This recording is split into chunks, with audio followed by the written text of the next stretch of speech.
Halo teman-teman, Assalamualaikum warahmatullahi wabarakatuh. Perkenalkan, kami dari kelompok yang beranggotakan Sayyid, Yusefa, Suhadi, Malinda, Nurul Fadila, Fanadis, Michael, Dedi, dan Halimah ingin mempersembahkan hasil kerja kelompok kami. Spektrofotometri.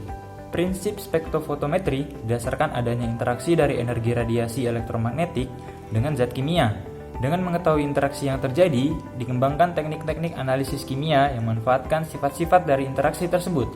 Hasil interaksi tersebut menimbulkan suatu atau lebih peristiwa seperti pemantulan, pembiasan, interferensi, difraksi, absorpsi, fluorensi, dan ionisasi. Dalam analisis kimia, peristiwa absorpsi merupakan dasar dari spektrofotometri karena proses absorpsi tersebut bersifat spesifik untuk setiap zat kimia. Di samping itu, ada kenyataan bahwa banyaknya absorpsi berbanding lurus dengan banyak zat kimia.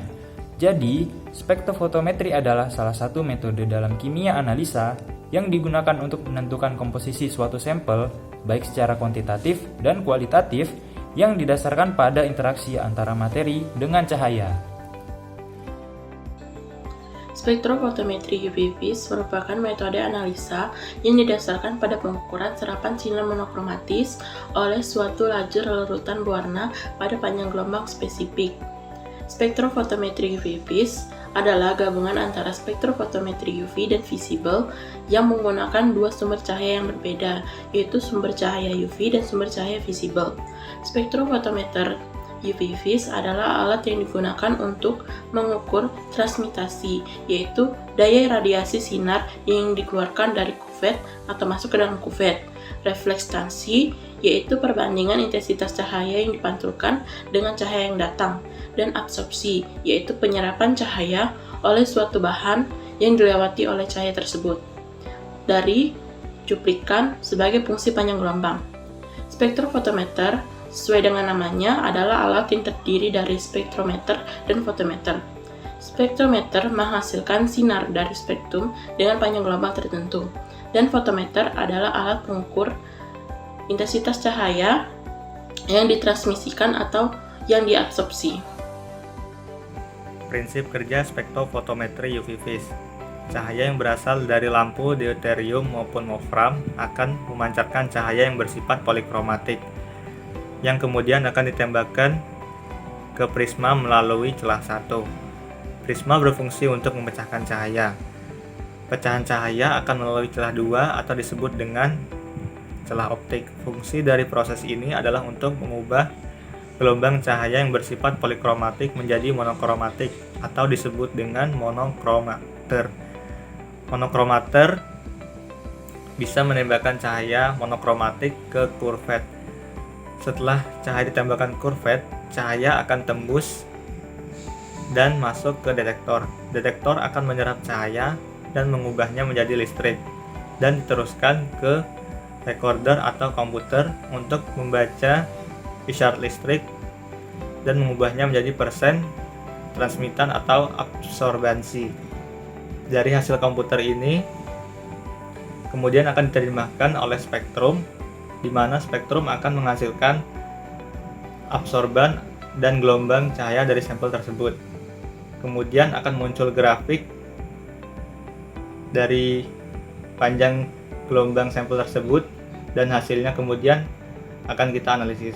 Kira-kira begitu gambaran dari prinsip kerja spektrofotometri UV vis. Sumber cahaya pada spektrofotometri UV vis yang syarat sumber cahayanya adalah mampu menghasilkan cahaya yang intensitasnya cukup besar di semua panjang gelombang pada daerah UV antara 190 sampai 380 dan visible 380 sampai 780. Sumber cahaya yang biasa digunakan untuk daerah UV yaitu lampu H2 atau D2, dan untuk daerah visible biasanya yaitu lampu tungsten atau biasa disebut dengan wolfram. Namun dengan perkembangan zaman, dibuat juga sumber cahaya yang panjang gelombangnya antara 185 sampai 900 nm yang sekaligus mencapai daerah UV dan visible. Chopper adalah sebuah piranti optis yang diletakkan setelah sumber cahaya dan berguna untuk menghalangi cahaya secara periodik, sehingga cahaya-cahaya yang masuk sampel akan seperti terpotong-potong. Akibatnya, listrik yang dihasilkan detektor akan menjadi gelombang kotak dengan frekuensi tertentu. Selanjutnya, monokromator. Monokromator adalah sebuah alat yang digunakan untuk memilih cahaya monokromatik dengan panjang gelombang tertentu dari cahaya polikromatik. Jenis monokromator yang saat ini banyak digunakan adalah grating dan prisma. Baik, selanjutnya adalah tempat sampel. Pada spektrofotometri, tempat sampel itu disebut juga dengan kuvet. Kuvet biasanya berbentuk balok dengan sisi yang dapat ditembus cahaya. Kuvet terbuat dari kuars atau fuset silika. Masuk ke bagian detektor. Detektor berfungsi menangkap cahaya yang diteruskan dari sampel dan mengubahnya menjadi arus listrik.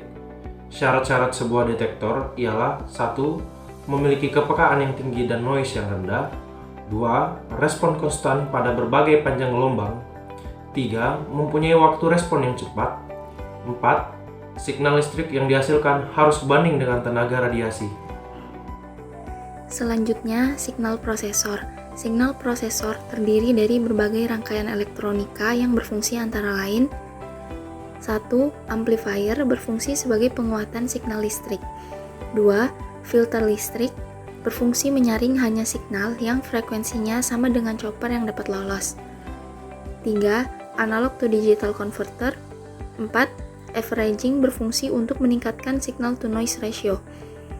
Lalu, hukum Lambert-Beer dan penerapan.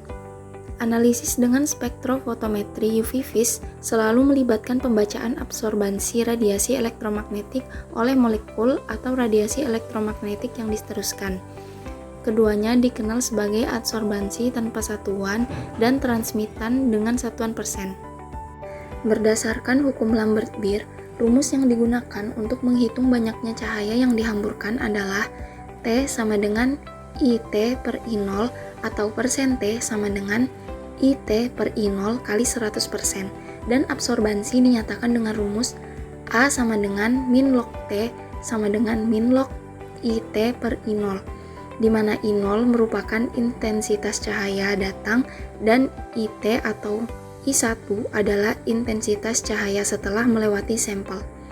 Rumus yang diturunkan dari hukum Lambert-Beer dapat ditulis sebagai A sama dengan A kali B kali C, atau A sama dengan epsilon kali B kali C, di mana A sama dengan absorbansi, C sama dengan konsentrasi larutan yang diukur, epsilon sama dengan tetapan absorptivitas molar, B atau terkadang digunakan I sama dengan tebal larutan.